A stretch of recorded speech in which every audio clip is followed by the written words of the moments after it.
மயக்கமா கலக்கமா மனதிலே குழப்பமா வாழ்க்கையில் நடுக்கமா. என்ன பாட்டுலாம் இருக்குன்னு பாக்குறீங்களா?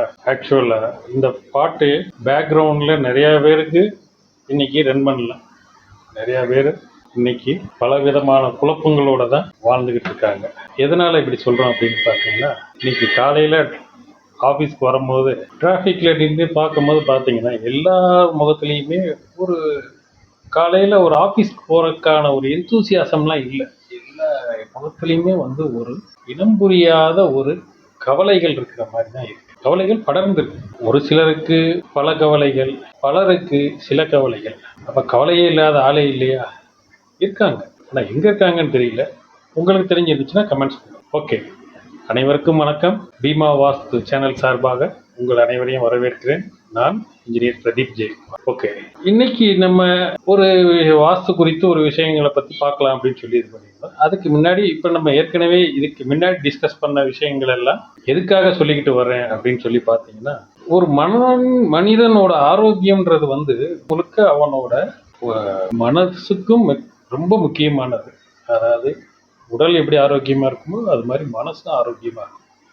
மனசு ஆரோக்கியமா இருக்கிற பட்சத்துல தான் இந்த ஸ்ட்ரெஸ், டிப்ரெஷன் இந்த மாதிரி நீ புதுசா பல பேர் சொல்றாங்க, அது எல்லாமே மனுஷனுக்கு பெருசா தொந்தரவு, அந்த மாதிரியான தொந்தரவுகள் இருக்காது. ஓகே, மனுஷனோட மனசு எப்ப ஒரு ஆரோக்கியமா இருக்கும் அப்படின்னு பார்த்தீங்கன்னா, மனுஷனோட உடல்நிலை ஆரோக்கியமா இருக்கும்போது மனசு ஆரோக்கியமா இருக்கும். மனசு உடல்நிலை எப்போ ஆரோக்கியமா இருக்கும்னா, அவனை சுற்றி உள்ள இடங்கள், சுற்றி வசிக்கிறவங்க எல்லாம் ஒரு பாசிட்டிவான ஆட்களாக இருக்கும்போது அவங்க வந்து ஒரு ஆரோக்கியமான உடல்நிலையோட காணப்படுவாங்க. ஓகே, இப்போ சுற்றி உள்ள மனிதர்கள், சுற்றி உள்ள இடங்கள், அவங்க எல்லாமே பாசிட்டிவாக இருக்கணும்னா எப்படி இருக்கணும்னா, அவங்களோட இருப்பிடம் வந்து ப்ராப்பராக அமைஞ்சிருந்தா இது எல்லாமே சாத்தியம். நான் ஏற்கனவே சொன்ன விஷயங்கள் தான். ஒரு வாஸ்துப்படி உள்ள வீட்டில் அவங்களுக்கு வந்து ஒரு பாசிட்டிவ் எனர்ஜி அதிகமாக இருக்கும். அவங்களோட ஆறா லெவல் நல்லா இருக்கும். அவங்களுக்கு அந்த மாதிரியான ஒரு இதில் பாசிட்டிவாக இருக்கனால அவங்களோட தாட் ப்ராசஸ் ரொம்ப நல்லா இருக்கும். தாட் ப்ராசஸ் நல்லா இருக்கிறனால அவங்களோட இயக்கம், எஃபிஷியன்சி அது உங்களுக்கு நல்லா இருக்கும். அவங்களால ஈஸியாக சம்பாதிக்க முடியும். நிறையா விஷயங்களை வந்து ஈஸியாக ஃபேஸ் பண்ண முடியும். ஈவன் தோ கஷ்டங்களையும் அவங்களால ஈஸியாக சமாளிக்க முடியும். இது எல்லாமே அங்கே அடிப்படை வாஸ்து இந்த மாதிரியான விஷயங்களை நம்ம கேரி அவுட் பண்ணும் போது அது எல்லாமே சரியாக ஆயிடும். ஓகே, இன்னைக்கு புதுசாக வீடு கட்டுறவங்களுக்காக 3 டிப்ஸ். இந்த தவறை மட்டும் நீங்கள் செஞ்சிடாதீங்கன்னு சொல்லி ரிக்வஸ்ட் வைக்கிறோம். எந்த தவறுலாம் செய்யாதீங்க, நாங்கள் பண்ணுறது போகிறாங்க தப்பு தானுங்க, நீங்கள் இதில் வந்து புதுசாக இந்த 3 தவறு மட்டும் பண்ணாதீங்க அப்படின்னு சொல்கிறீங்கன்னு சொல்லக்கூடாது. இது வீடு கட்டுறதுல வந்து 3 விஷயங்கள் வந்து வாஸ்துப்படி நம்மளால பெருசாக ஃபாலோ பண்ண முடியலனாலும் இந்த 3 விஷயங்களை வந்து நீங்கள் ஃபாலோ பண்ணிட்டீங்கன்னா உங்களுக்கு நல்லது.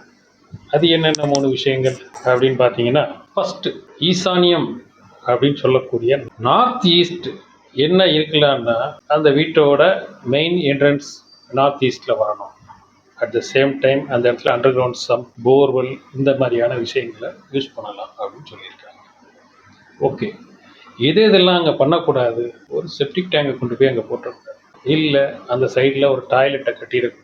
இல்லை வாசலை வந்து நார்த் ஈஸ்ட் சைடு க்ளோஸ் பண்ணிட்டு வேற ஏதாவது ஒரு டைரக்ஷனில் கொண்டு போய் வச்சிருக்காங்க. இது 3மே நார்த் ஈஸ்ட் சம்மந்தமாக சொல்லியிருக்கிற பாயிண்ட் நம்பர் 1.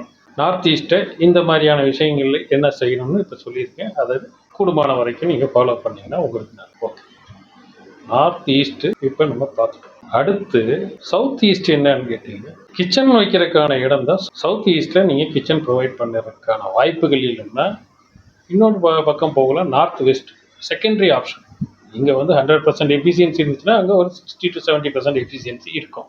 ஆனால் கிச்சன் வைக்கக்கூடிய இடத்துல என்னென்னலாம் செய்யக்கூடாது அப்படின்னு பார்த்தீங்கன்னா, அந்த இடத்துல கொண்டு போய் நீங்கள் ஒரு சம்போ, ஒரு செப்டிக் டேங்கோ, இல்லை ஒரு டாய்லெட்டோ எதையுமே, அதாவது நீர் புழங்கக்கூடிய தண்ணீர், வாட்டர் யூசேஜ் பண்ணக்கூடிய இடம் மாதிரி அந்த இடத்துல வந்து நார்த் ஈஸ்ட். ஏன்னா அது வந்து நார்த்து, சவுத் ஈஸ்ட் வந்து அக்னி பகவானுக்கு உரித்த இடம்.